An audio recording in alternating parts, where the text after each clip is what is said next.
Hello बच्चों। तो चलिए आज से क्लास स्टार्ट करते हैं। पिछले क्लास में हम लोग क्या पढ़े थे? फोर्स का बेसिक कंसेप्ट जाने थे और उसके बाद contact force and non contact force के बारे में बात किए थे। एंड कांटेक्ट फोर्स के काफी डिटेल में हम लोग गए थे, जैसे कि टेंशन हो गया, नॉर्मल रिएक्शन हो गया, फ्रिक्शन हो गया, स्प्रिंग फोर्स हो गया, इस चीजों के बारे में हम लोग बात किए थे। आज हम लोग बात करते हैं नॉन कांटेक्ट फोर्स। ठीक है, तो नॉन कांटेक्ट फोर्स जो होते हैं वो क्या होते हैं कि फोर्स लगेगा बट दो बॉडीज के बीच में कोई फिजिकल कांटेक्ट नहीं होगा, उस फोर्स को हम बोलते हैं नॉन कांटेक्ट फोर्स। क्लियर है? एक बात याद रखना बच्चों, हमेशा फोर्स लगने के लिए दो बॉडीज का इंटरैक्शन होना जरूरी है, इंटरैक्ट करना जरूरी है, बट ये जरूरी नहीं कि उसमें कांटेक्ट हो। बात समझ में आया? तो फोर्स लगने के लिए दो बॉडीज का इंटरैक्शन होना जरूरी है, आइदर हो सकता है कांटेक्ट या फिर हो सकता है नॉन कांटेक्ट। ठीक है, इसीलिए तो हम दो पार्ट में डिवाइड करते हैं, लेकिन इंटरैक्शन हर टाइम होगा, चाहे वो कांटेक्ट हो चाहे वो नॉन कांटेक्ट हो। बात क्लियर है? अब आते हैं नॉन कांटेक्ट। हेडिंग डालो, non contact force. Non contact force.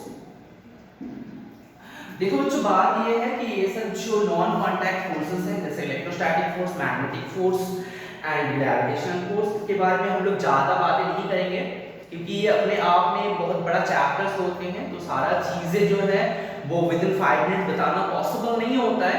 ठीक है, जितना जरूरी है उतना जानो, आगे हम लोग पढ़ेंगे जरूर। ठीक है, तो पहला जो आता है that is called electrostatic force. Electro static force क्या होता है? ये इलेक्ट्रोस्टैटिक फोर्स। देखो बच्चों, यहाँ पे स्टैटिक वर्ड है ना, स्टैटिक मतलब क्या? स्टैटिक मतलब क्या? At rest, at rest. Electro मतलब क्या? Electro that means electrons. Yes और नो? बात ये होता है कि हम लोग एट पे जाने थे कि कोई भी बॉडी पॉजिटिवली चार्ज होता है या फिर नेगेटिवली चार्ज होता है, मतलब पॉजिटिव चार्ज होता है या फिर नेगेटिव चार्ज होता है। किसकी वजह से होता है? इलेक्ट्रॉन्स की वजह से। आइदर तो एक्सेस ऑफ इलेक्ट्रॉन है तो हम बोलते हैं बॉडी इज नेगेटिवली चार्ज, अगर डेफिसिट ऑफ इलेक्ट्रॉन होते हैं तो हम मानते हैं पॉजिटिवली चार्ज। तो सारा का सारा कांड जो होता है वो इलेक्ट्रॉन की वजह से होता है। अब क्या है इलेक्ट्रोस्टैटिक फोर्स? जब दो चार्जेस, क्या बोले, जब दो चार्जेस रेस्ट पे होगा, रेस्ट पे होगा, उसके बाद उसमें जो अट्रैक्शन फोर्स या फिर रिपल्सिव फोर्स लगता है, दस force is called electrostatic force. This force is called electrostatic force. जैसे कि मान लो यहाँ पे कोई एक पॉजिटिव चार्ज है, यहाँ पे कोई एक नेगेटिव चार्ज है, रुका हुआ है, भाग नहीं रहा है। ठीक है, तो यहाँ पे ये चार्ज रुका हुआ है, यहाँ पे ये चार्ज रुका हुआ है। जब भी ये चार्ज इसके पास आएगा तो ये क्या करेगा? फटाक से वो अट्रैक्ट करेगा, ये भी क्या करेगा? अट्रैक्ट करेगा। बात समझ में आया? बात समझ में आया? तो ये सारे के सारे चीज तुम लोग ऑलरेडी पढ़ चुके हो कि अगर लाइक चार्जेस होता है, अगर लाइक चार्जेस होता है तो अट्रैक्ट करेगा कि रिपेल करेगा? ऑब्वियसली रिपेल करेगा, ऑब्वियसली रिपेल करेगा। अगर अनलाइक चार्जेस होते हैं, अगर अनलाइक चार्जेस होते हैं तो क्या होगा? रिपेल करेगा कि अट्रैक्ट करेगा? ऑब्वियसली अट्रैक्ट करेगा। बात यही है, इतना तक ही है। तो अगर पॉजिटिव एंड यहाँ पे नेगेटिव चार्ज है तो अट्रैक्ट करेगा, अगर positive charge and positive charge है तो क्या करेगा? रिपेल करेगा। तो क्या करेगा? रिपेल करेगा। ठीक है, बस इतना ही। एक चीज और तुम लोगों को बता देते हैं। बात ये बच्चों, ये जो अट्रैक्शन फोर्स होता है या फिर रिपल्सिव फोर्स होता है, वो हमेशा होता है along the line joining between the two charges, along the line joining between the two charges। Sir मतलब कुछ समझे नहीं? समझाते हैं बात क्या है। ठीक है, जैसे मानो कोई भी पॉजिटिव चार्ज है, मानो कोई भी पॉजिटिव चार्ज है और यहाँ पे भी एक पॉजिटिव चार्ज है, ये क्या करेगा? इसको रिपेल करेगा कि अट्रैक्ट करेगा? रिपेल करेगा। रिपेल किधर करेगा? इस साइड पे रिपेल कर सकता है, इस साइड पे रिपेल कर सकता है, इस साइड पे रिपेल कर सकता है। यस और नो? तो तुमको तो पता है कि ये चार्ज जो है, ये चार्ज इस चार्ज को किधर रिपेल करेगा? इधर ही रिपल करेगा। इसका मतलब तुम बाय डिफॉल्ट बोलना क्या चाहते हो कि ये जो रिपल्सिव फोर्स है ये along the line joining between the two charges होते हैं, ये along the line joining between the two charges होते हैं। अगर अट्रैक्टिव होता है तो मतलब यहाँ पे पॉजिटिव चार्ज है, यहाँ पे नेगेटिव चार्ज है। अगर अट्रैक्टिव फोर्स होता है तो अट्रैक्शन इधर होगा, अट्रैक्शन इधर होगा नहीं ना, ऐसा तो नहीं होगा, अट्रैक्शन इधर होगा। लाइन जॉइनिंग बिटवीन देम मतलब इधर अट्रैक्शन फोर्स होगा ना, इधर ना अट्रैक्शन फोर्स होगा। तो इस बात को याद रखना इन इलेक्ट्रोस्टैटिक फोर्स। और भी काफी चीजें हैं तो अभी जानना जरूरी नहीं है, बस इतना जान करके रखो कि इलेक्ट्रोस्टैटिक फोर्स होता क्या है। दो चार्जेस के बीच में जो अट्रैक्शन फोर्स होता है, कब? जब वो चार्जेस रेस्ट पे होता है, एट रेस्ट, स्टैटिक चार्ज, तब जाकर जो फोर्स लगता है, अट्रैक्शन फोर्स हो सकता है या फिर रिपल्सिव फोर्स होता है, this force is called electrostatic force. Example क्या होगा? जैसे रियल लाइफ अगर एग्जांपल लेना चाहते हो तो वो जो एयर पे पड़े हो ना, कम जो होता है उसको ड्राई एयर पे अगर तुम घिसते हो, उसके बाद पेपर पीसेस के पास लेकर के जाते हो तो क्या होता है, पेपर पीसेस क्या हो जाता है, अट्रैक्ट करने लगता है, कम को अट्रैक्ट करने लगता है। तो वो क्या होता है, यहाँ पे पेपर पीसेस है, यहाँ पे तुम्हारा कम है, वो फटाक से अट्रैक्ट होना होते रहेगा, तो दोनों में कोई कांटेक्ट नहीं है, फिर भी वो क्या हो रहा है, कुछ एक फोर्स जनरेट हो चुका है, इसकी वजह से पेपर पीसेस क्या हो रहा है, उठ करके कॉम के ऊपर चिपक जा रहे हैं। किस फोर्स की वजह से? Electrostatic force, electrostatic force. इसका मतलब कोई एक पॉजिटिवली चार्ज है, कोई एक नेगेटिवली चार्ज है। तुम लोग पढ़े होंगे इंडक्शन, कंडक्शन, ये सब चीजें पढ़े होंगे क्लास 8 में, तो हम उसमें और नहीं जा रहे हैं, बात को समझ में आ गया ना, बस। तो आगे चलते हैं मैग्नेटिक फोर्स। इसमें ज्यादा चर्चा नहीं करना है, ठीक है, मिटाओ है, बस इतना जानना है, मिटाओ, ओके। अब आते हैं मैग्नेटिक फोर्स। इसमें कुछ है नहीं जो अलग चीज है, ठीक है, इसमें कुछ अभी के लिए नहीं है तो ये बहुत बड़ा चैप्टर है, ठीक है। तो सेकंड आता है मैग्नेटिक फोर्स। कब होता है ये मैग्नेटिक फोर्स?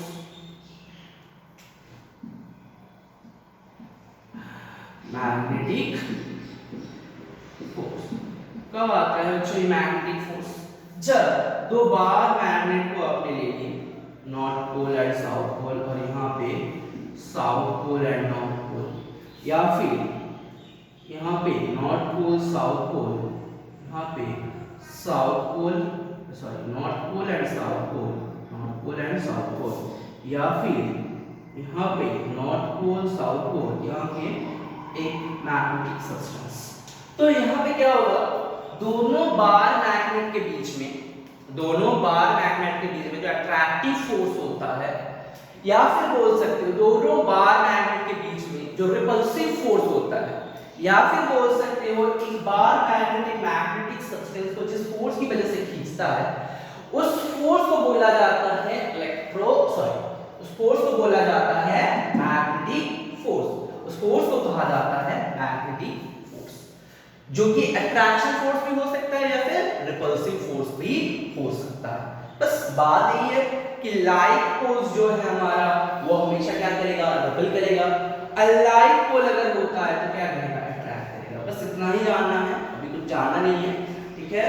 हम लोग काफी डिटेल में थोड़ा सा पढ़ेंगे, क्लास 9 पे है ये मैग्नेटिज्म बोल करके तुम्हारा एक चैप्टर ही दिया गया है, उसमें ये सब चीजें थोड़ा सा डिटेल में पढ़ेंगे। क्यों ये अट्रैक्शन फोर्स आता है, कैसे आता है, कैसे मैग्नेट आया है धरती पे, ये सब चीजों के बारे में हम लोग पढ़ेंगे, ठीक है, बाद में। अभी बस इतना जान करके रखो, ठीक है। पढ़ाना है, सिलेबस पे है, इसलिए हम बोलने जा रहे हैं, ऐसा कोई मतलब नहीं होता है ये सब पढ़ाने का। अभी बात आता है लास्ट जो है वो होता है ग्रेविटेशनल फोर्स। तो ग्रेविटेशनल फोर्स के बारे में हम लोग बाद में चर्चा करेंगे, क्योंकि तुम्हारा एक चैप्टर ही है ग्रेविटेशन, तो छोटा करके बताने का कोई मतलब नहीं होता है। तो इस चैप्टर में जो सब क्वेश्चन बचा हुआ रहेगा उसको होल्ड पे रखो, ग्रेविटेशन कंप्लीट कराने दो, उसके बाद अपने आप आ जाएगा, ठीक है, बात क्लियर है। चलो अब आते हैं एक इंटरेस्टिंग टॉपिक पे, that is Newton's law, that is Newton's law. तो हेडिंग डालो बच्चों, Newton's law, Newton's first law, Newton's first law, ठीक है। देखो बच्चों, न्यूटन्स फर्स्ट लॉ। तो न्यूटन ने क्या बताया था ये पहले हम देख लेते हैं, उसके बाद हम लोग एनालिसिस करते हैं, ठीक है। तो पहले बता देते हैं कि न्यूटन ने क्या बताया था। ये जितना आसान सा दिखता है उतना आसान होता नहीं है, थोड़ा सा समझना बहुत जरूरी है। जो लॉज होते हैं ना उसको रटने से कोई फायदा नहीं होता है, ठीक है।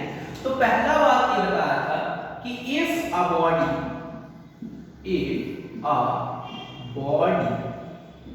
is in rest, it remain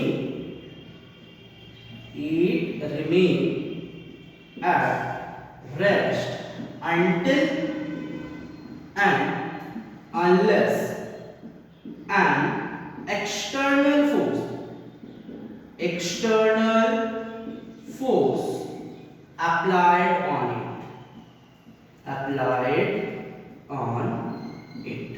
ये था फर्स्ट लॉ का फर्स्ट पार्ट। सेकंड पार्ट क्या बताता है बच्चों? सेकंड पार्ट ये बताता है, इसको हम समझाएंगे बच्चों, पहले इसको लिख लेते हैं, ठीक है। सेकंड पार्ट ये बताता था if a body is moving it continues to move with same speed along with the same direction until and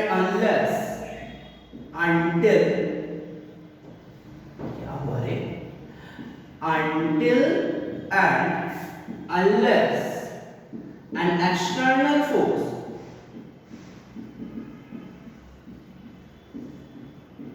applied on it।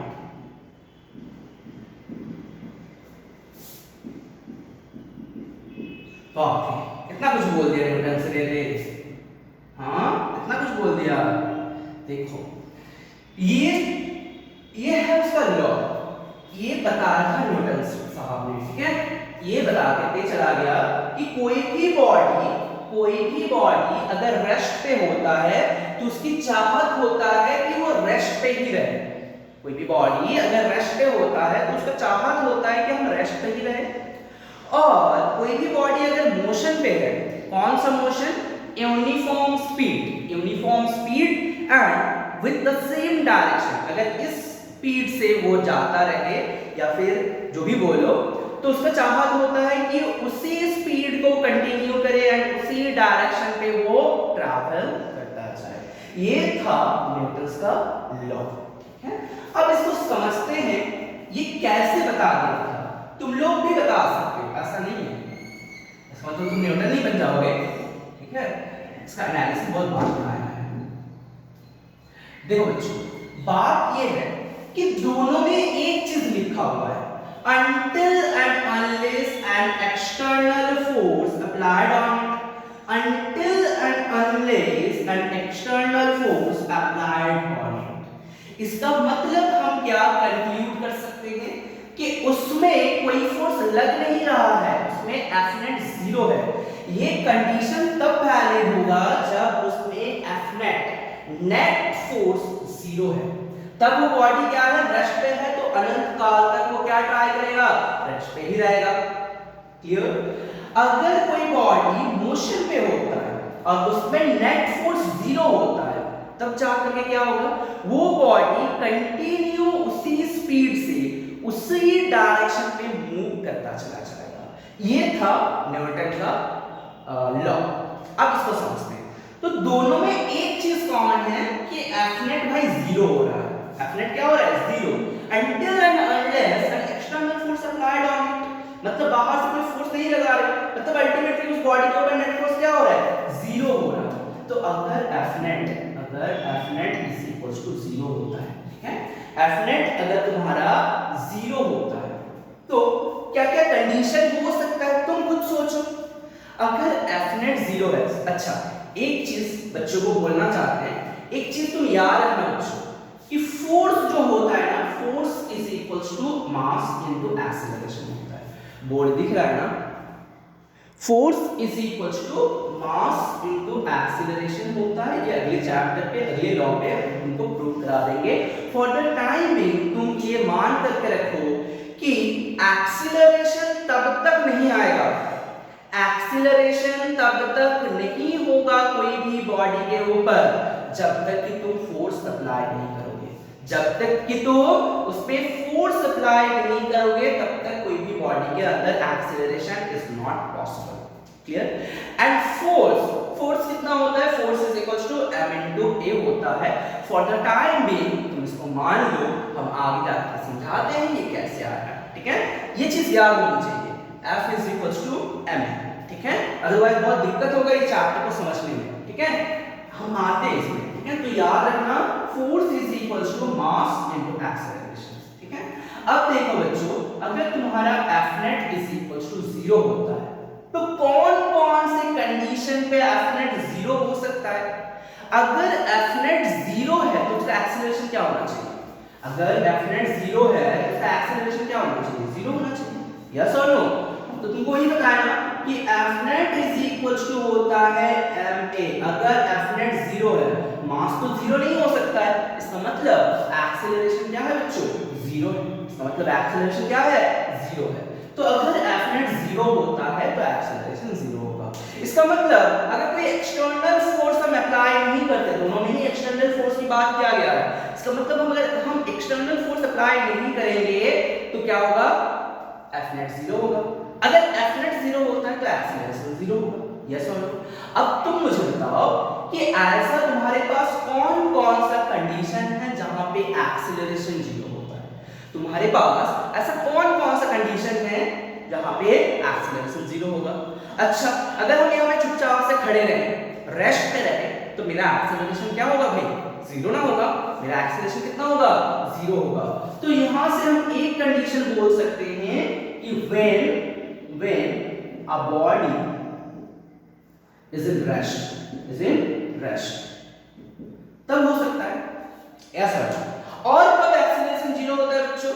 जब कोई भी बॉडी यूनिफॉर्म स्पीड से भागे जा रहा है, यूनिफॉर्म स्पीड, कांस्टेंट स्पीड से भागे जाता है, तब भी तो उसका क्या होता है?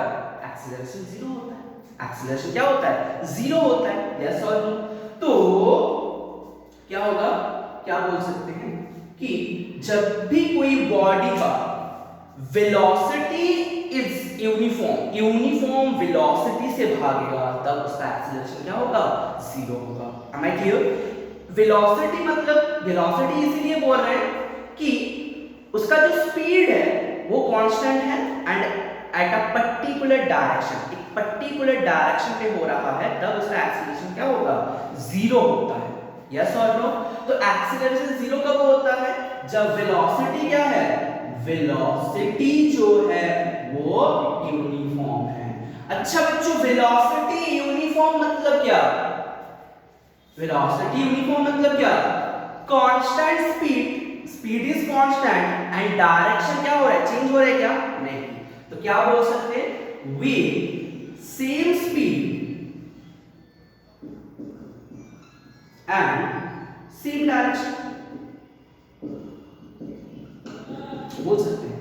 Same speed and same direction, इसका बात तो ये होता है कि अगर वेलोसिटी यूनिफॉर्म है मतलब उसका डायरेक्शन चेंज नहीं हो रहा है एंड वो क्या करता है? इक्वल टाइम पे इक्वल डिस्टेंसेस कवर करता है। तो हम वहां से तो ये बोल ही सकते हैं ना कि with same speed and same direction, बोल सकते हैं ना, तब भी मेरा एक्सीलरेशन क्या है? 0 है। तो मेरा जब एक्सीलरेशन 0 है तो मेरे पास यही दो कंडीशन आता है। अब तुम ध्यान से देखो, यही कंडीशन तो न्यूटन ने बोला है कि जब तक कि तुम फोर्स नहीं अप्लाई करोगे एक्सीलरेशन क्या होगा?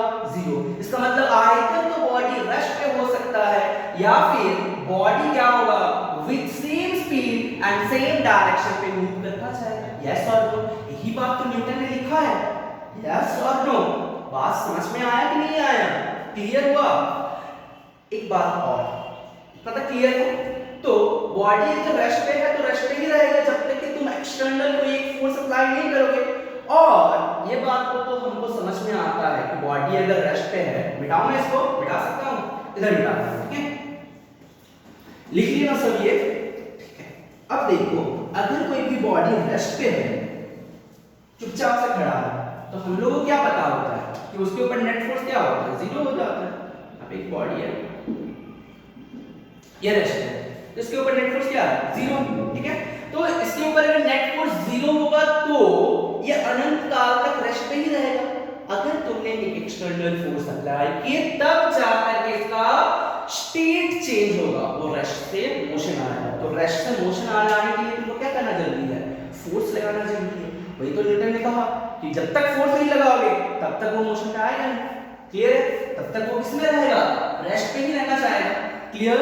सेकंड बात जो आता है, ये बच्चे को समझ में नहीं आता है कि सर विदाउट अ फोर्स कैसे उसको स्पीड मिल गया, कैसे उसको वेलोसिटी मिल गया। हम फोर्स ही नहीं अप्लाई करेंगे तो उसमें वेलोसिटी कैसे आ गया। अरे भाई तुमको ये कौन कह दिया, तुमको ये कौन कह दिया कि उसमें फोर्स ही नहीं लग रहा है। कर क्या रहे हैं, देखो हमने फोर्स अप्लाई किया, एक कोई भी बॉडी है इसमें अगर हम फोर्स अप्लाई किए, ठीक है, फोर्स अप्लाई किए, मान लो t 2 सेकंड है।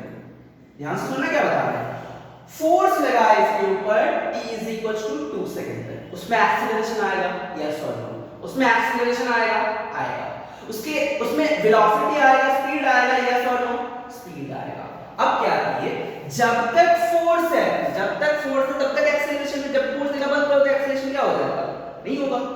तो कोई भी बॉडी को तुम फोर्स लगा 2 सेकंड तक, तो उसमें एक्सीलरेशन आ गया, इसका मतलब उसमें क्या आ गया, स्पीड आ गया, यस और नो। तो उसमें स्पीड आ गया, मतलब मान लो स्पीड जो है वो तुम्हारा आ गया 5 मीटर पर सेकंड, वो तुम्हारा आ गया 5 मीटर पर सेकंड।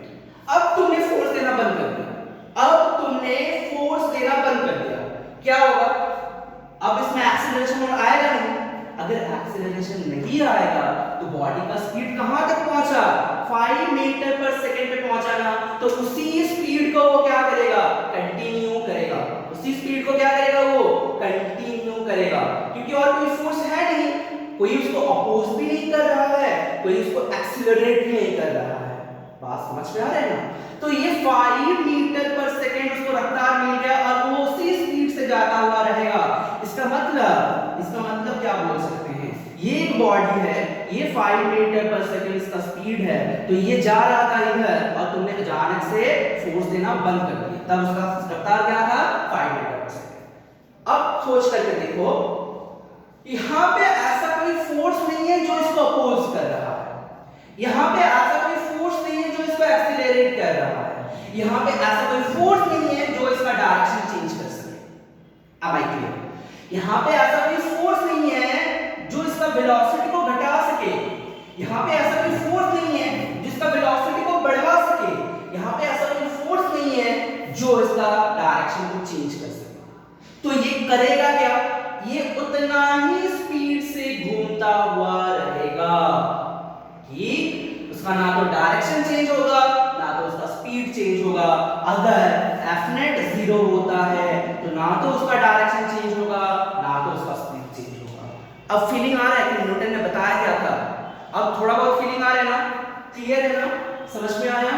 तो ये कहानी कहां होता है, ये कहानी कहां होता है, अगर तुम स्पेस में चल जाओ और मान लो ये मार्कर है, मार्कर को लेकर गए AWS का मार्कर लेकर गए, ठीक है, एक्सपेरिमेंट करने के लिए। तो क्या किया, स्पेस में गए, इसको थोड़ा सा फोर्स लगा दिया, ठीक है, इसको थोड़ा सा फोर्स लगा दिया, मतलब मान लो इस फोर्स की वजह से इसका रफ्तार जो है ये 2 मीटर पर सेकंड हो गया। तो ये क्या करेगा ना, 2 मीटर पर सेकंड पे ही same direction with same speed चलता रहेगा, same direction with same speed चलता रहेगा। अरे भाई तब ना एक्सीलरेशन जीरो होगा। तो फोर्स देना बंद करना मतलब क्या, एक्सीलरेशन इज जीरो। इसका मतलब बॉडी उतने ही स्पीड से सेम डायरेक्शन में चलता हुआ रहेगा, ठीक है। और जो बच्चे का मेरे सवाल आता था कि सर यहाँ पे स्पीड कैसे आ गया विदाउट फोर्स, अब क्लियर हुआ कि ये तुमने कौन कह दिया, ये तुमको कौन कह दिया कि उसमें इनिशियल भी फोर्स नहीं है, उसको कुछ हद तक हमने फोर्स दिया है, उसके बाद फोर्स को छोड़ दिया, तब ना जाकर उसको रफ्तार मिलेगा, तब ना जाकर उसको रफ्तार मिलेगा। कुछ टाइम तक उसको फोर्स दिए हैं उसके बाद छोड़ दिए, अब क्या होगा, वो कांस्टेंट स्पीड से मूव करता है। बात समझ में आया, क्लियर हुआ?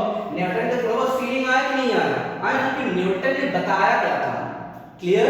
चल इसको फटाफट जो भी लिखना है अपने से लिख लो, उसके बाद हम बताते हैं आगे। चलो तो इसको कंक्लूड कर सकते हैं ना। तो ये तो तुम्हारा लॉ हो गया, ये तो तुम्हारा समझने वाला जो एग्जाम के लिखने वाला है वो तो हम पहले लिखा दिए, लेकिन इसका फीलिंग जो है उसको लिखते हैं कि न्यूटन भाई साहब ने बताया क्या था। ठीक है, Newton's first law, Newton's first law says that if net force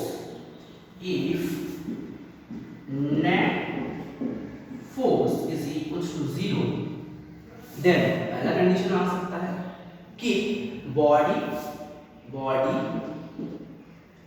is in rest। दूसरा आ सकता है body moving with constant velocity।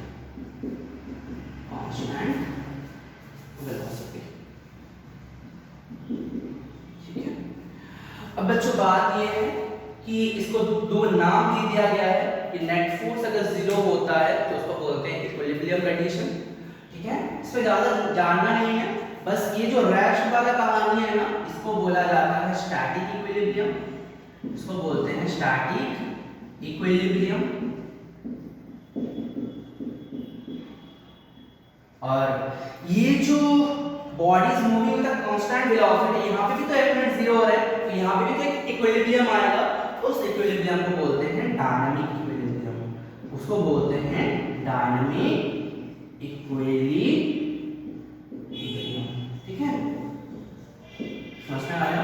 तो ये है पूरा का पूरा हमारा न्यूटन्स फर्स्ट लॉ। ये स्टैटिक इक्विलिब्रियम किस काम पे आता है या फिर डायनामिक इक्विलिब्रियम किस काम पे आता है, ये हम क्लास 10 में जाकर के थोड़ा बहुत जानेंगे। ठीक है, अभी जाना उतना जरूरी नहीं है, बस इतना समझ कर देखो कि बॉडी इज एट रेस्ट, तो यहाँ पे इक्विलिब्रियम हो रहा है एट नेट 0, तो इसका मतलब यहाँ पे कोई इक्विलिब्रियम होगा, उस इक्विलिब्रियम को बोलते हैं स्टैटिक इक्विलिब्रियम। और अगर body moving with a constant velocity तब भी तो नेट फोर्स 0 है, तो वहां पे भी और एक इक्विलिब्रियम आएगा, that equilibrium is called dynamic equilibrium. बस क्लियर, समझ में आया? कोई दिक्कत, कोई परेशानी नहीं है ना? मिटाओ मैं इसको, अच्छा लिख लो, हो गया बच्चों, मिटाओ मैं। ओह, तो बात यह है कि यहां से मुझे किस किस का कंसेप्ट मिलता है। ठीक है, यहां से एक कंसेप्ट मिलता है इनर्शिया का और एक कंसेप्ट मिलता है फोर्स का। क्या बच्चों कि न्यूटन्स फर्स्ट लॉ जो है ना, ये हम लोगों को दो कंसेप्ट के बारे में और बताता है, एक है फोर्स और दूसरा है इनर्शिया। ठीक है, इनर्शिया एंड फोर्स। तो फोर्स के बारे में आप लोगों को हम ऑलरेडी बता चुके हैं, फोर्स के बारे में काफी कुछ हमने ऑलरेडी बता दिए हैं कि फोर्स का इफेक्ट क्या क्या होता है, फोर्स कैसे एक्ट होता है, ये सब चीजें हम लोग बात कर लिए थे, तो ये वाला पार्ट हम लोग का खत्म हो गया है। ठीक है, एक क्वेश्चन बहुत पूछता है एग्जाम में कि define force according to the Newton's first law.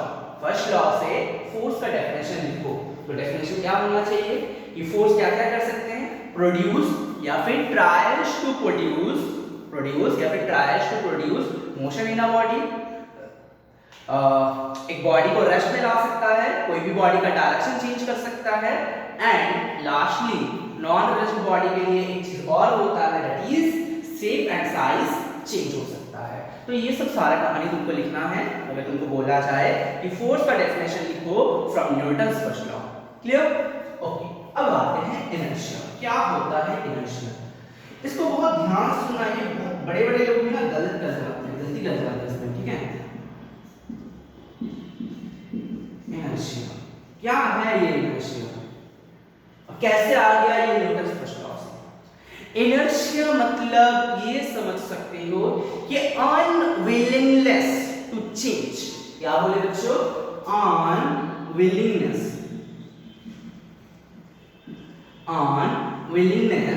To change होना नहीं चाहता है, चेंज होना नहीं चाहता, अनविलिंग चेंज मतलब कौन सा चेंज? अगर कोई भी बॉडी रेस्ट पे है तो वो क्या करना चाहता है ना, वो रेस्ट पे ही रहना चाहता है। अगर कोई बॉडी मोशन पे है, कौन सा मोशन? Uniform velocity motion. अगर कोई भी बॉडी मोशन पे है तो वो मोशन पे रहने की कोशिश करता है, ठीक। अगर कोई भी बॉडी रेस्ट पे है तो वो रेस्ट पे रहने की कोशिश करता है। अगर कोई भी बॉडी मोशन पे होता है तो वो क्या करना चाहता है? मोशन पे रहना चाहता है। क्लियर? तो वो जो प्रॉपर्टी होता है, जो हर चीज में है, हम में, तुम में, कुछ भी चीज ले लो, सब में इनर्शिया है। तो वो जो प्रॉपर्टी होता है ना मास के अंदर, वो जो प्रॉपर्टी होता है, that property is called inertia, जो कि अपने आप खुद का स्टेट को चेंज नहीं कर सकता है। Am I clear? तो यहाँ पे हम लोग डेफिनेशन थोड़ा सा लिखते हैं, उसके बाद बताते हैं। ये समझ करके रख सकते हो अनविलिंगनेस टू चेंज, या फिर ऐसे बोल सकते हो कि it is the inability to change its state of motion, state of rest and the state of motion by itself. समझ में आया? क्लियर हुआ? अच्छा, यहाँ पे एंड नहीं होगा ना, और एंड लिखना बात ये है कि inability to change by itself, खुद अपने आप अपना जो मोशन है उसको चेंज नहीं कर सकता है, अपना जो स्टेट है उसको चेंज नहीं कर सकता है। आइदर तो वो स्टेट रेस्ट हो सकता है या फिर वो स्टेट मोशन हो सकता है। वो खुद अपने स्टेट को चेंज नहीं कर सकता है। अगर कोई बॉडी रेस्ट पे है तो वो रेस्ट पे ही रहना चाहता है, अगर कोई भी बॉडी मोशन पे है तो वो मोशन पे ही रहना चाहता है। बात समझ में आया कि नहीं आया? क्लियर हुआ कि नहीं हुआ? तो उस प्रॉपर्टी को हम बोलते हैं इनर्शिया, वही तो न्यूटन बताया, नहीं बताया कि अगर कोई भी बॉडी रेस्ट पे है तो अनंत काल तक रेस्ट पे ही रहेगा, अगर F0 0 है तो। समझ में आ रहा है? तो वहीं से ये कांसेप्ट मिलता है कि इनर्शिया के बारे में, वो होता है कोई भी मास का प्रॉपर्टी। क्लियर? अब आते हैं इनर्शिया के और कुछ बातों में। इनर्शिया जो होता है ना, ये मास के ऊपर डिपेंड करता है, तो क्या बोल सकते हैं? इनर्शिया डिपेंड्स ऑन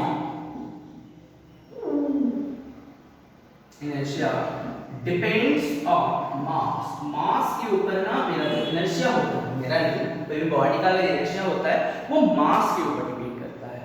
अब बोलोगे कि सर ऐसे आपने कैसे बता दिया कि वो मास के ही ऊपर डिपेंड करेगा और कोई भी चीज के ऊपर डिपेंड नहीं करेगा, ऐसे हम कैसे बता दिए? ठीक है, अब देखो इसके लिए दो एक्सप्लेनेशन होता है, एक थ्योरी बेस्ड होता है, एक मैथमेटिकल बेस्ड होता है। तो हम पहले मैथमेटिकल बेस्ड आते हैं कि ऐसे कैसे हो गया। ठीक है, तो उसके लिए तुमको ये फॉर्मूला जानना जरूरी है कि F is equal to mass into acceleration. ठीक है, अब बात सुनो, यहाँ पे सुनना, यहाँ पे बहुत बच्चे गलत करते हैं, अपना कंसेप्ट लगाते हैं। ठीक है, ध्यान से सुनना क्या होता है। ये एक स्मूथ सरफेस है और इस बॉडी के ऊपर ना 10 न्यूटन ऑफ फोर्स लगा है। ठीक है, और इसका मास है 1 kg, और यहाँ पे और एक ब्लॉक है जिसका मास है 10 kg, इसका मास क्या है बच्चों? 10 kg। ठीक है, और यहाँ पे और एक सरफेस है, यहाँ पे भी फोर्स लग रहा है 10 न्यूटन। क्लियर? बात समझ में आया? क्लियर? तो बच्चों यहाँ पे एक्सीलरेशन कितना होगा? यहाँ पे एक्सीलरेशन होगा तो कितना होगा? Acceleration will be how much? तो मुझे क्या पता है कि F is equal to ma, तो a will be how much? F divided by m, तो कितना हो जाएगा? 10 divided by 1, इसका मतलब 10 मीटर पर सेकंड स्क्वायर। अरे बाप रे, 10 मीटर पर सेकंड स्क्वायर इसका एक्सीलरेशन। यहाँ पे एक्सीलरेशन कितना हो जाएगा बच्चों? Acceleration will be again F by m, again क्या हो जाएगा बच्चों? F by m which is equals to कितना हो जाएगा यहाँ पे? 10 and 10 है ना, तो 10 by 10 which is equals to 1 metre per second, equals to 1 metre per second square. Clear? तो अगर इसका एक्सीलरेशन 10 मीटर पर सेकंड है एंड उसका इनिशियल वेलोसिटी 0 है, बात क्या है बच्चों, क्या बता रहे हैं हम, अगर उसका इनिशियल वेलोसिटी 0 है और उसका एक्सीलरेशन है 10 मीटर पर सेकंड स्क्वायर, तो उसका वेलोसिटी का चेंज कैसे होगा, पहले 0 होगा, उसके बाद अगले 1 सेकंड में उसका वेलोसिटी कितना बढ़ जाएगा, 10 मीटर पर सेकंड हो जाएगा। समझ में आ रहा है ना? Acceleration 10 metre per second square मतलब हर एक सेकंड में उसका वेलोसिटी कितना इंक्रीज होता जा रहा है, 10 मीटर पर सेकंड। ये 10 मीटर पर सेकंड, अगली सेकंड में कितना हो जाएगा बच्चों, 20 मीटर पर सेकंड। कितना हो जाएगा, 20 मीटर पर सेकंड। यस और नो? इसका अगर देखो तो 0 सेकंड पे उसका वेलोसिटी 0, 1 सेकंड बाद उसका वेलोसिटी कितना हो जाएगा, 1 मीटर पर सेकंड, दूसरे सेकंड पे कितना हो जाएगा, 2 मीटर पर सेकंड। हम बोलना क्या चाहते हैं ध्यान से सुनना। इतना तक क्लियर है ना सबको? इतना तक क्लियर है ना? ये जो एनालिसिस है इसको हम करते हैं, पहले ये क्लियर है ना, मैथमेटिक्स क्लियर है ना? अब सुनो हम क्या बता रहे हैं। बात ये है कि दोनों में हम सेम फोर्स लगाए, दोनों में हम सेम फोर्स लगाए ना, लेकिन दोनों में चेंजेस क्या सेम हो रहा है? मेरी बात ध्यान से सुनना, दोनों में फोर्स हम सेम लगाए ना, दोनों में फोर्स सेम है, लेकिन उसका जो चेंजेस है, वेलोसिटी का जो चेंजेस है, क्या वो सेम है? इसमें कितना चेंज हो गया, 2 सेकंड पे 0 से लेकर के 20 मीटर पर सेकंड पे पहुंच गया। ये 2 सेकंड पे कहां पे पहुंचा, 0 से लेकर के 2 मीटर पर सेकंड। इसका मतलब कोई एक रेजिस्ट कर रहा है ना, कोई एक रेजिस्ट कर रहा है, किसी में कम किसी में ज्यादा। am I clear? ये अलग, दोनों में हम सेम फोर्स लगाए हैं, लेकिन वेलोसिटी का चेंज देखो, यहाँ पे 20 मीटर पर सेकंड हुआ at the end of 2 second, यहाँ पे 2 मीटर पर सेकंड हुआ, दोनों में अलग अलग हुआ ना, जबकि फोर्स सेम लग रहा है तब भी वेलोसिटी अलग अलग है। इसका मतलब कोई एक रेजिस्टेंस फोर्स है जिसकी वजह से इसकी अलग अलग चीजें हो रही है, कोई एक रेजिस्ट कर रहा है ना, रेजिस्ट कर रहा है, तब जाकर के क्या होगा, उसका चेंजेस जो है उतना नहीं आ पा रहा है, इसका चेंजेस उतना नहीं आ पा रहा है, ज्यादा रेजिस्ट कर रहा है, अपने स्टेट को चेंज होने नहीं दे रहा है, बोल रहा है कि हमारा जो स्टेट है हम चेंज होने नहीं देंगे, यही ना बोल रहा है। मतलब कोई एक तो है जो रेजिस्ट कर रहा है, जिसकी वजह से इसका जो स्पीड है ये ज्यादा बढ़ नहीं पा रहा है। क्लियर? तो वो रेजिस्टेंस फोर्स जो है, फोर्स बोलना गलत होगा, वो रेजिस्टेंस का जो प्रॉपर्टी है, प्रॉपर्टी यहां पे अलग क्या है, दोनों में अलग क्या है, सिर्फ मास में अलग है ना, सिर्फ दोनों में मास अलग है ना, और तो कुछ अलग नहीं है, फोर्स सेम है, लेकिन मास अलग होने की वजह से इसका रफ्तार क्या हो गया, कम हो गया। इसका मास ज्यादा है इसलिए रफ्तार कम है, इसका मास कम है तो रफ्तार ज्यादा है। इसका मतलब यहाँ पे रेजिस्टिव जो चीज है, रेजिस्टिव जो प्रॉपर्टी है वो कम है, यहाँ पे जो रेजिस्टिव प्रॉपर्टी है वो ज्यादा है। यहाँ पे रेजिस्टिव प्रॉपर्टी जो है वो कम है, यहाँ पे रेजिस्टिव प्रॉपर्टी जो है वो ज्यादा है। तो ये जो रेजिस्टिव प्रॉपर्टी आया है किसकी वजह से आ रहा है, क्लियरली दिख रहा है ना, मास की वजह से। That is nothing but your inertia, nothing else. ये जो अपना स्टेट को चेंज होने नहीं दे रहा है, मुझे चेंज नहीं होना है, that is nothing but your inertia ना। तो हम क्या बोल सकते हैं कि इनर्शिया मास के ऊपर डिपेंड करेगा कि नहीं करेगा। बात समझ में आ रहा है, बात समझ में आ रहा है, क्लियर ना? इसमें रेजिस्टिव प्रॉपर्टी जो ये कम है, यहाँ पे रेजिस्टिव प्रॉपर्टी जो है ये ज्यादा है। भाई मुझे चेंज नहीं होना है, तो कोई तो एक रोक रहा है जिसकी वजह से इसका स्पीड घट रहा है और इसका स्पीड ज्यादा है, इससे ज्यादा हो रहा है। That resistive property is nothing but your inertia. वो हर बॉडी पे होता है, हर बॉडी पे, ठीक है? वो डिपेंड इसलिए मास के ऊपर करता है। बात समझ में आया, क्लियर हुआ? कोई दिक्कत नहीं है ना, समझ में आ गया ना? हटाओ ना इसको। ओके, तो हम क्या बोल सकते हैं बच्चों कि इनर्शिया जो होता है वो मास के ऊपर डिपेंडेंट है। क्लियर? अब एक बच्चे जो होता है ना वो गलत कंसेप्ट लगाते हैं, क्या कि सर इनर्शिया जो होता है ना, जैसे इस बॉडी के ऊपर हम फोर्स लगा रहे हैं 10 न्यूटन, बच्चे बोलते हैं कि सर इस बॉडी के ऊपर, अगर तुमसे पूछे हम इस बॉडी के ऊपर कितना फोर्स लग रहा है, अगर ये नॉर्मली एक ड्राइविंग फोर्स है जो भी है, तो इधर फोर्स कितना लग रहा है 10 न्यूटन। इसके अलावा और कुछ फोर्स है, mg है नीचे की तरफ, मास mg, और कुछ फोर्स है क्या? नहीं ना। अब बच्चे अपने से कंसेप्ट लगाते हैं कि सर यहाँ पे तो और एक फोर्स होगा, यहाँ पे तो और एक फोर्स होगा। हम बोले क्यों? बोले कि सर इनर्शिया की वजह से रेजिस्टेंस एक फोर्स है ना, रेजिस्टिव एक फोर्स है ना। अरे भाई वो रेजिस्टिव कोई फोर्स नहीं है, वो कोई फोर्स नहीं है, इस बात को ध्यान रखना। इनर्शिया कोई फोर्स नहीं होता है, ठीक है? वो कोई फोर्स नहीं है जो पीछे की तरफ लगेगा, वो एक प्रॉपर्टी होता है। अच्छा तुम ऐसे समझो, हम फोर्स लगने के लिए तुमको क्या बताए थे? दो बॉडीज का इंटरेक्शन होना जरूरी है। तो भाई कौन फोर्स लगा रहा है, ये फोर्स कौन लगा रहा है, इस बॉडी के ऊपर कौन लगा रहा है? खुद ब खुद तो नहीं हो सकता, बात समझ में आ रहा है? तो ये फोर्स इसके ऊपर कौन लगाएगा? इंटरेक्शन ऑफ टू बॉडीज होना जरूरी है। तो यहाँ पे ये फोर्स कौन लगाएगा? तुम बोल रहे हो कि फोर्स है, बात समझ में आया? तो जब भी तुम फोर्स को कैलकुलेट करोगे तो उल्टा डायरेक्शन में कोई फोर्स मत ले लेना, ये कोई फोर्स नहीं होता है, ये प्रॉपर्टी होता है, ये प्रॉपर्टी है भाई, प्रॉपर्टी है। बात समझ में आ रहा है? क्लियर है?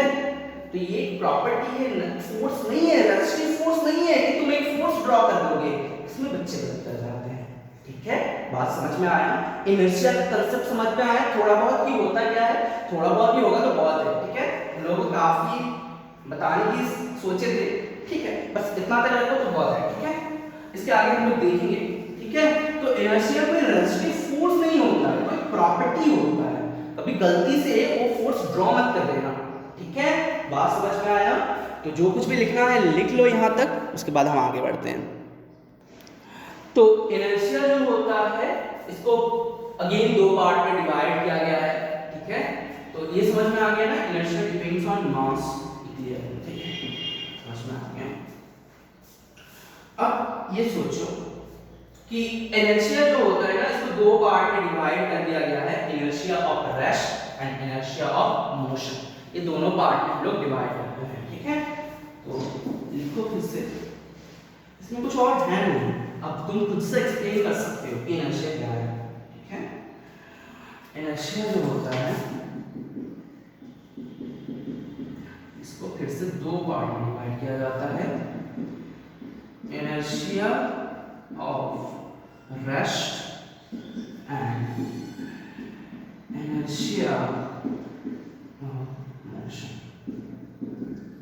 ठीक, इनर्शिया ऑफ रेस्ट किसको बोलेंगे बच्चों? इनर्शिया ऑफ रेस्ट किसको बोलेंगे? द इनएबिलिटी, क्या बोल सकते हैं इसमें?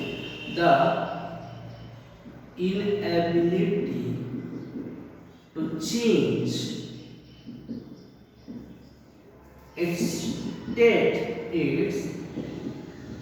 states of rest. State of rest is called inertia of rest. Inertia of rest को बोलते हैं inertia of rest. Inertia of motion किसको बोलेंगे? अच्छा ठीक है, पहले इनर्शिया ऑफ रेस्ट पे आते हैं, उसके बाद हम इनर्शिया ऑफ मोशन पे आते हैं। ठीक है, तो ये होता है इनर्शिया ऑफ रेस्ट। मतलब क्या बोलना चाहते हैं कि कोई भी बॉडी अगर रेस्ट पे है तो वो रेस्ट पे रहने की ही कोशिश करता है, मोशन पे जाने की कोशिश खुद से वो मोशन पे जा नहीं सकता है बाय इटसेल्फ। ऐसा लिख सकते हो, the inability to changes its state of rest by itself. By itself लिख सकते हो कि खुद नहीं कर सकता, by itself is called inertia of rest. खुद ब खुद अपना स्टेट को चेंज नहीं कर सकते, जो स्टेट में है उसी स्टेट में रहने की कोशिश करता है। ठीक है, तो इसके काफी सारे एग्जांपल्स होते हैं, जैसे तुम देखे होंगे जब भी बस या फिर ट्रेन में चुपचाप से बैठे हुए होते हो और अचानक अगर ट्रेन या फिर बस चलने लगता है, जब स्टार्ट होता है तब क्या होता है ना, बॉडी किधर आता है? पीछे की तरफ कि सामने की तरफ? बॉडी किधर आता है? पीछे की तरफ कि सामने की तरफ? हाँ, बॉडी किधर आएगा?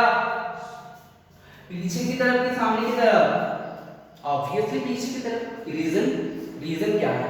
देखो मिटाओ मैं इसको, अच्छा ये रहने दो, ठीक है, ये रहने दो। देखो क्या होता है इसमें, कि मान लो ये तुम हो, ठीक है, ये तुम हो और ये है ट्रेन का या फिर जो भी है कार या फिर जो भी है बस, उसका नीचे जो होते हैं ना प्लेटफॉर्म वो है, मतलब बस का जो फ्लोर होता है, ठीक है, वो है। अब क्या हुआ, बस अचानक से चलने लगा, बस अचानक से चलने लगा, तो तुम्हारा जो नीचे वाला पोर्शन है वो अचानक क्या हुआ, मोशन पे आ गया ना। अचानक तुम्हारा जो नीचे वाला पार्ट है वो किसमें आ गया, मोशन पे आ गया, तो ये मोशन पे आ गया। लेकिन तुम्हारा जो होल बॉडी है वो पहले किसमें था, रेस्ट में था, तो बॉडी किसमें रहना चाहेगा, रेस्ट में रहना चाहेगा। लेकिन ये नीचे वाला पोर्शन तुम्हारा क्या हो गया, मोशन पे आ गया, मतलब नीचे वाला पोर्शन जो है ये मोशन की वजह से सामने की ओर जाना चाहेगा एंड तुम्हारा जो अपर पार्ट होता है वो क्या करना चाहेगा, रेस्ट करना चाहता है, वो क्या करना चाहेगा, रेस्ट करना चाहता है। अगर मान लो तुम ये ऊपर वाला पार्ट है इसको तुम रेस्ट पे रखो और पैर को खींच दो तो क्या होगा, पीछे की ओर ना गिरोगे, क्या होगा, पीछे की ओर ना गिरोगे, क्योंकि तुम्हारा जो अपर पार्ट होता है, तुम्हारा जो अपर पार्ट होता है वो किसमें रहना चाहता है, रेस्ट में, ड्यू टू इनर्शिया। लेकिन तुम्हारा जो नीचे वाला पार्ट है वो गाड़ी मूव करता है, मोशन पे आता है, तब ये भी क्या करने लगता है, मोशन पे होने की कोशिश करता है, और ऊपर वाला पार्ट तब तक ड्यू टू इनर्शिया मोशन पे नहीं आ पाता है, रेस्ट पे रहता है, जिसके चलते क्या होता है, हम लोग पीछे की तरफ आते हैं, हम लोग क्या करते हैं ना, पीछे की तरफ आते हैं। बात समझ में आया, क्लियर हुआ। ये सब कहानी लिखना होता है एग्जाम पे, तो इसमें बहुत सारी कहानी है, पढ़ना मजा आएगा, ठीक है। और भी है जैसे वो क्लास वाला कहानी है ना, क्लास वाला ये एक्सपेरिमेंट कर भी सकते हो, एक मैजिक में दिखाता भी है। यहाँ पे ना एक कार्डबोर्ड रख दी, इस ग्लास के ऊपर ना एक कार्डबोर्ड रख दी, मेरा ड्राइंग बहुत खराब है तो उसे एडजस्ट कर लेना, ठीक है। इस ग्लास के ऊपर ना हमने एक कार्डबोर्ड रख दी, ठीक है, तो इस कार्डबोर्ड के ऊपर हमने एक कॉइन भी रख दी, एक कॉइन रख दी, ठीक है, एक कॉइन रख दी, ठीक है। तो क्या है बच्चों, अभी ये पूरे का पूरा जो सिस्टम है किसमें है, इनर्शिया, सॉरी रेस्ट पे है, ठीक है। अब हमने क्या किया, इस कार्डबोर्ड को तुरंत इतना जोर से फोर्स लगाया कि जल्दी यहां से निकल जाए, ठीक है, हमने फोर्स इतना लगाया कि बहुत जल्दी for a fraction of time ये क्या हो जाए, यहां से हट जाए, ठीक है। तो बात ये है कि नीचे वाला पोर्शन जो है ये मोशन पे आ चुका है, लेकिन एक कॉइन का एक इनर्शिया है जिसकी वजह से वो क्या करेगा, उसी स्टेट पे रहने की कोशिश करेगा। मतलब ये रेस्ट पे था तो वो किसमें कोशिश करेगा, रेस्ट पे रहने की कोशिश जरूर करेगा। तो अगर ये रेस्ट पे रहने की कोशिश करेगा तो क्या होगा, ये जो कॉइन है ग्लास के अंदर आ जाएगा, ठीक है। तो ये जो कहानी हुआ, ये कॉइन क्यों रेस्ट पे रहेगा, that is but inertia, due to its inertia. कौन सा inertia, inertia of rest, inertia of rest. बात समझ में आई कि नहीं आई, क्लियर है, कोई दिक्कत नहीं है, ओके। मिटाऊं मैं, ये सब कहानी पढ़ना बुक पे बहुत कुछ होता है, बहुत कुछ लिखा गया है, पढ़ना सेम कहानी है। ड्यू टू इनर्शिया रेस्ट पे है, इधर मोशन आ गया है, इसके वजह से गिर गया, इसमें बहुत कुछ होता है। तो पेड़ होता है, पेड़, ठीक है, या फिर होता है कारपेट्स जो होते हैं ना, उसको बेटन करने से उसमें धूल जो है वो नीचे ही गिर जाता है, ऐसा क्यों होता है, ये सब पढ़ना बुक में बहुत कुछ लिखा गया है, ठीक है। अगर नहीं समझ में आता है तो बताना, बता देना, ठीक है। तो कोई पढ़ाने लायक चीज है नहीं वो सब चीज, ठीक है। पढ़ाने मतलब पढ़ाने जाओ तो बहुत टाइम वेस्ट हो, तुम पढ़ सकते हो। इनर्शिया ऑफ मोशन क्या है, the inability to change, the inability to change its state of, कौन सा स्टेट बच्चों, its state of motion, its state of motion by itself is called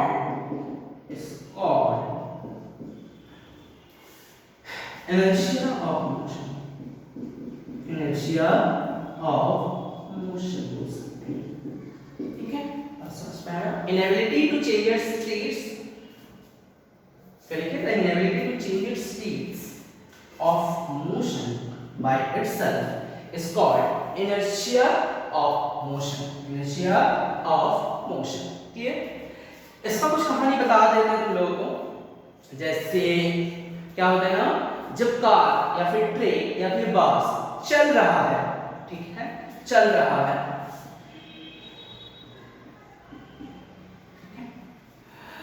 जब कार या फिर ट्रेन या फिर बस चलता है तो बस के साथ साथ तुम भी किस में हो, मोशन पे कि रेस्ट पे, मोशन पे हो। बस चल रहा है, तुम भी किस में होगे, मोशन पे। अब अचानक से ब्रेक लगा दिया, अब अचानक से ब्रेक लगा दिया तो सोचो क्या है कि ये तुम हो और पूरा का पूरा बॉडी मोशन पे था, पूरा का पूरा बॉडी किसमें था बच्चों, मोशन पे था।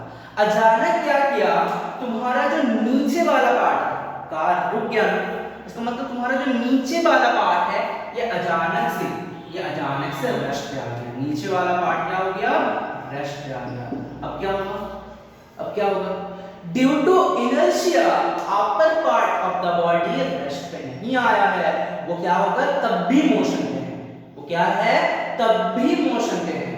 एक बार और रिपीट करते हैं कि जब ट्रेन बस या फिर कार कुछ भी ले लो चल रहा है तेजी से, तो कार के साथ साथ, बस के साथ साथ, ट्रेन के साथ साथ तुम्हारा बॉडी भी क्या है, मोशन पे है, पूरा का पूरा बॉडी, ठीक है। अचानक से बॉस ने क्या किया, ब्रेक लगाया, होगा क्या, तुम्हारा जो नीचे वाला पार्ट है वो अचानक रेस्ट पे आ गया, तुम्हारा जो नीचे वाला पार्ट है वो क्या हुआ, अचानक रेस्ट पे आ गया।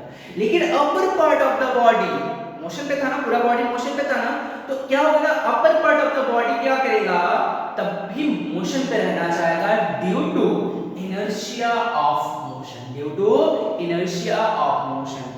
इसके चलते तुम सोच करके देखो, नीचे वाला पार्ट रेस्ट पे है, ऊपर वाला पार्ट तब भी मोशन पे है, तो तुम सामने ना झुक जाओगे, तुम सामने ना झुक जाओगे। कोलकाता की बस में ना ये हमेशा होता है, देखना मार्को पोलो का जो बस होता है ना, तो ब्रेक जो लगता है ना भाई, खतरनाक लगता है, ठीक है, मतलब कोई अगर चढ़े हो तो समझ में आएगा, ठीक है, खतरनाक ब्रेक लगता है, उसमें ये इनर्शिया ऑफ मोशन समझ में आता है, ठीक। तो बात समझे ना, ये रेस्ट पे है तो ये मोशन पे आएगा, तो सामने की ओर तुम गिर सकते हो, ठीक है, क्लियर, ओके। यहाँ पे कुछ बताने वाले थे हम, नहीं आ गया। हाँ, एक चीज जो बताने वाले थे, जब भी एग्जाम पे इसका आंसर लिखोगे ना, तो ये वर्ड जरूर लिखना कि ये किसकी वजह से हो रहा है, due to inertia of motion कि due to inertia of rest, ये जरूर एग्जाम पे लिख देना बच्चों, ठीक है। उसमें क्या होता है ना, कीवर्ड्स होते हैं, उसमें वेटेज मिलता है तुमको, नंबर अच्छा खासा मिलता है, ठीक है।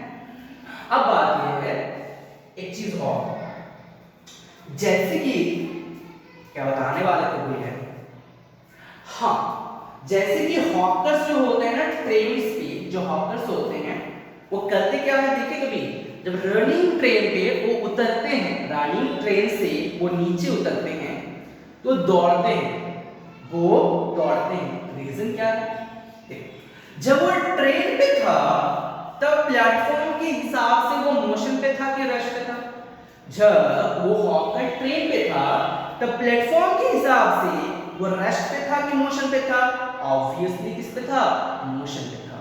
अब क्या हुआ, जैसे ही वो जंप किया, जैसे ही वो जंप किया, उस प्लेटफॉर्म के लिए उसका जो नीचे वाला पार्ट है, उसका नीचे वाला जो पार्ट है, जैसे ही वो जंप किया, ठीक है, पूरा का पूरा बॉडी मोशन में था, पूरा का पूरा बॉडी किस पे था, मोशन पे था। जैसे ही वो जंप किए, नीचे वाला पार्ट तुरंत किसमें आ गया, नीचे वाला पार्ट तुरंत किसमें आ गया, रेस्ट पे आ गया, लेकिन बॉडी तो मोशन पे था, ठीक। जब भी वो कूदा क्या हुआ, और नीचे के पार्ट जो है वो रेस्ट पे आ गया, लेकिन अपर पार्ट ऑफ द बॉडी तब भी किसमें रहेगा, मोशन पे रहेगा, तब भी किसमें रहेगा, मोशन पे रहेगा। अब सोच करके देखो कि अगर तुम ऐसे ही कूद जाते हो, तुम्हारा नीचे वाला पार्ट क्या है, रेस्ट पे आ चुका है, बॉडी क्या है, मोशन पे है, तुम आगे ना गिर जाओगे, तुम आगे ना गिर जाओगे, यस और नो। इसलिए हॉकर्स क्या करता है ना, प्लेटफॉर्म पे उतरने के बाद भी दौड़ता है, क्यों, क्योंकि ये अपर पार्ट जो है ये मोशन पे है और ये नीचे वाला पार्ट रेस्ट है, तो इसमें रेस्ट में आने नहीं देता है, इसको भी मोशन कर देता है, इसको भी मोशन में लोड कर देता है। तब अगर वो दौड़ते दौड़ते दौड़ते दौड़ते स्पीड को कम कर देता है और रश पे आ जाता है, P को कम कर देता है और रश पे आ जाता है। बात समझ में आया, क्लियर हुआ? कोई दिक्कत समझ में आया? क्यों हॉपर दौड़ते हैं, ठीक है, बॉडी को कुछ देर के लिए मोशन पे रखने की कोशिश करते हैं, क्योंकि उसका अपर पार्ट ऑफ द बॉडी किसमें होता है, मोशन पे होता है, इसलिए lower part of the body को कुछ देर के लिए मोशन पे रखने के लिए वो क्या करता है, दौड़ता है। ठीक, समझ में आया? अचानक तो दिक्कत हो जाएगा ना कि बॉडी का अपर पार्ट मोशन पे, लोअर पार्ट क्या है, रेस्ट पे है, तो दिक्कत हो जाएगा, गिर जाएगा, डिसबैलेंस हो जाएगा, इसलिए तो गिरते भी हैं, ठीक ना? चल, बात समझ में आ गई।